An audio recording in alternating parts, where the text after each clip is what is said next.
Coach, let's start with your reflections of the match.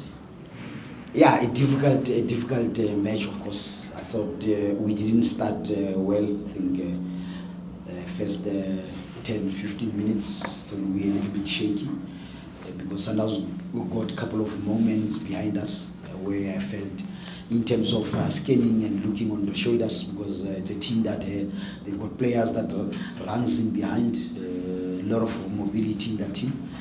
But from there, when we equalized, we settled, saw a little bit of progression. Also, a little bit, obviously, first half struggling, dealing with Ronwen, clever keeper in terms of course, building play from the back. We tried to press him, but he was clever to play 1-2s with second defender or midfielder joining. And that's why second half we decided that when he gets the ball, we give him free roll, he can have it the whole time. Then we just close space in behind. One has to really appreciate and be super proud of the fight that our boys showed today against one of the best teams in the continent, if not best team in the continent. Mamelodi Sundowns, they've been doing well, and the one also can just take this opportunity and wish them good luck going forward with the remaining competitions. Thank you very much. We'll take questions from the crowd. Good evening, Coach. We're from Vision Africa. Beyond this, the switch now focus returns to the league campaign, of course chasing that promotion. But coming back into this campaign, we had the opportunity of playing against top-flight teams, all three of them. How much of the lessons are you picking out from this, especially when we look forward of the possibility of being in the top flight? Has this given you a sense of what it's like at that side? And how much is this really fueling you to really go for it now, having sort of tasted it, especially against a team like this, like Mamelodi Sundowns? Yeah, look, my brother, to be honest, we've learned a lot as a team. I'm thinking of Spurs, how they play, Swallows, how they play, and coming to Sundowns. The entire team, I think we've learned a lot in terms of this level of the level of PSL. One can only take what we've learned out of this and say, in case we get up, because our ambition is to get the team promoted, then we know exactly what we are going to do. We were tested enough, even players. I think it benefits more players because they tested themselves against all sort of players, who are capable, who are good enough, who are playing DStv Premier League.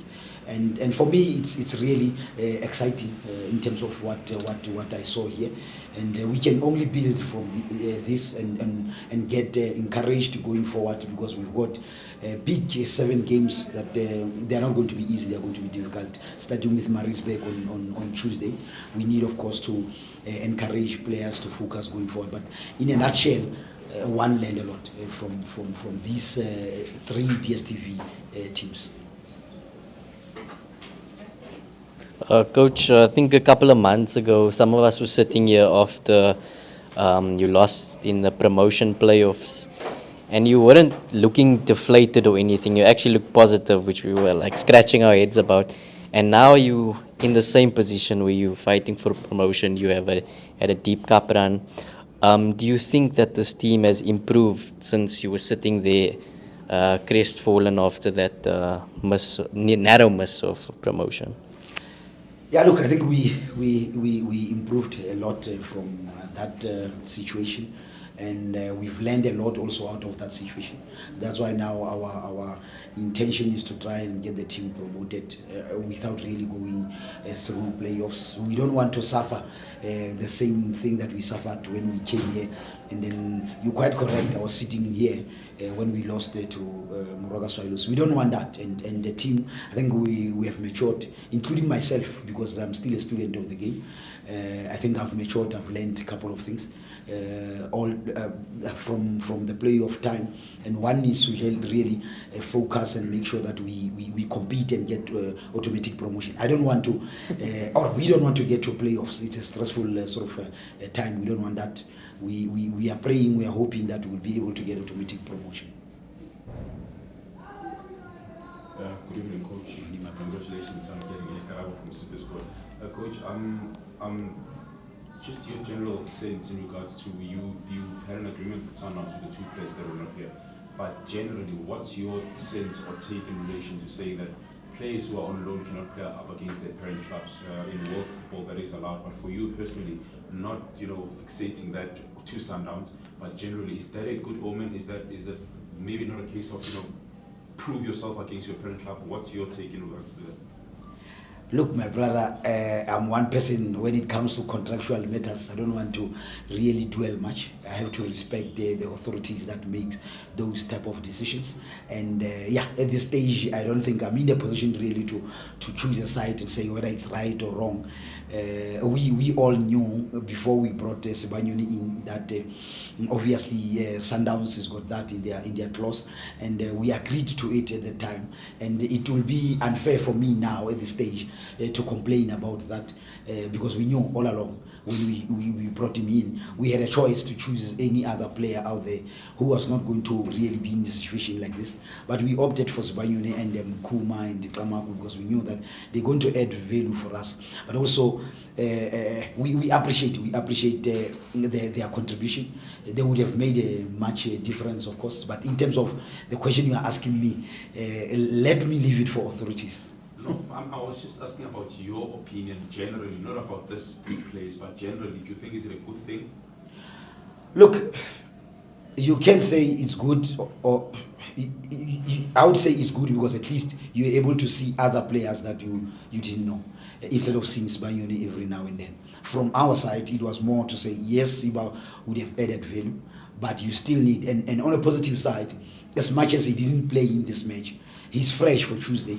Which is the major part for himself and Kuma. They are fresh. If there are players that might not be okay for Tuesday, then we know that we've got Kuma who's fresh, we've got Sibanyoni who's fresh, we've got Kamagu who's fresh. Then we take it from there. So it works both ways. Well, and then there's another economical side of it that we won't go through it. Other items are story for another day. Coach, in fact, I wanted to ask about maybe the positive side of not having Kamagu, Promise, and also Sibanyoni, because you have a serious match, as you say, against Maritzburg. But I think you've partly answered that. I just want to look at, in terms of your run-in, and the importance of conditioning, because you look at how you guys, till that last minute, how you were competing with Sundowns. I mean, a tired player would not have been able to guide Lodge in that last chance. How important is conditioning and because there are some things that we've seen in this match, but also generally in some of your matches. I mean, I look at the complement of the technical team that you've got compared to some of the teams that you're playing against. Look, my brother, conditioning is priority for me. Before season starts, I bring a strength and conditioning coach. I tell him that the team has to be fitter than anyone in the league. That's where we start. How you do it, you went to school. You graduated at University of Victoria. You've got what it takes. This team has to be fitter than opponent. I'll do my work on the field. You do your work in terms of conditioning the team. Design a program, but it's very simple. Our team has to be fitter than anyone in the league that we're competing in. So that's our attitude. And then he goes and then he plans it. Then we sit, I look at it. If I'm happy, I say no, 100%, we go for it. Then we obviously sell idea to players. And I'm sure a lot of them, they are going to appreciate it. I told them before we play this match, I said, conditioning against this giant of Sundowns is going to assist you. It's going to bring you closer to where you want to be at. And had we not addressed that, you're going to have a problem. So for me, that is priority. I don't think I can coach a team without a conditioning coach. I wouldn't, because I direct with speed, a lot of those things. And if a player is not conditioned, from face value when you are far, it looks easy. But when you get on the field, it bends the chest, it bends the legs, and conditioning is priority for me. Coach, for Soccer commiserations on the loss. I just wanted to pick your brain. You spoke about how the first 15-20 minutes you guys were kind of struggling, but you created a lot of chances of your own, which arguably could have put you in the lead as well. How proud of you of your team and how they competed against what you call the best team in the continent? Super proud, my brother, in simple. Super proud of these lads. When coming to this match, I remember when we were doing pre-match before this well, there was a question, any ordinary person will say Sundowns will come and walk on you. And I agreed at that particular moment. And I went back to the players and said, you need to make a statement for yourself. You need to go there and stuck in. I believe in you. We believe in you as a club, as technical staff.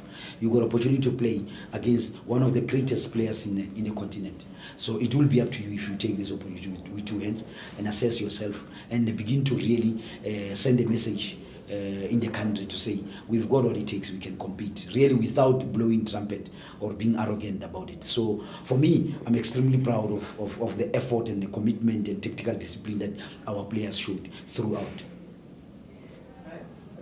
Coach, during the season in NFD, you guys have been going about your business very, sort of lightly in a way, without the big media play against Sundowns and PSL teams in Nedbank. Now this run is ended now. We go back to your own reality of being ducks in the NFD. How do you bring these players back from all this noise that has been around them for all these proper matches? Look, my brother, they were aware from the onset that we want to compete in both competitions, and this one we did, and we are out. We need to focus on the main one. It's very simple. From our side, we promise them that, look, you do well, you perform well, because you are training hard, you work hard. We believe you can compete up there against best of the best at the DSTV. And this, I think, is going to be, angle of motivation from my side to say, you tested yourself against a team that has not lost a match this season. And exactly what I was telling you, that you've got what it takes. It's here. Now what is left is to go and finish the 7 matches. Then we build pre-season, a solid pre-season, where we are going to compete, not just add value in the PSL. They've got what it takes. You will add here and there, and you'll be able to really fine-tune. That's why when the question came, the 3 teams that we played against, what do you learn? I've learned a lot. They've learned a lot. We think we've got what it takes. And it will need me. They are encouraged. Before coming here, I went in the changing room. The mood is not down. They are singing, they are fine, they are happy. We move on. They know Monday we have to fly to Maritzburg, prepare ourselves for Maritzburg, and we go all out for Maritzburg. And it was not really about only Mamelodi Sundowns. It was the next match. And they know we still have a next match. So we should be ready for that match of Maritzburg. Coach, it's also shaping up to be a 2-horse race now in the Motsepe Foundation Championship. And it's not usually the case like that, because there's always other teams. So what would you say it's important when it's shaping up like that in terms of also focusing not on markets, and how important, because we've seen what is happening. We've seen videos, coaches talking. How important is, I know your games are always on TV, or most of them on TV, that for both teams, including Makese, their matches are on TV? Yeah, no, it plays a key role, and one has to really appreciate the PSL for giving us that platform, really, for our games to be on TV, so that everyone obviously can see what's happening. And for us is obviously work on a mental aspect of our players, try to really break down situations, a lot of things that happens, and begin to bring them closer to reality. A lot of people believe that we play direct, which is true. But if you go to NFD, it's also good that you play that way, because you don't risk a back. You don't create a problem for yourself, because anything can happen in the box. So we try by all means to protect that. So we go out, we fight for the ball a little bit far away from a danger zone, and that's why we've conceded lesser goals in the league than anyone, and that's why we've kept a lot of clean sheets than anyone in the league so far. So you have to really be realistic about what you are facing in your league. You cannot be excited every time to say, I want to play a good brand of football.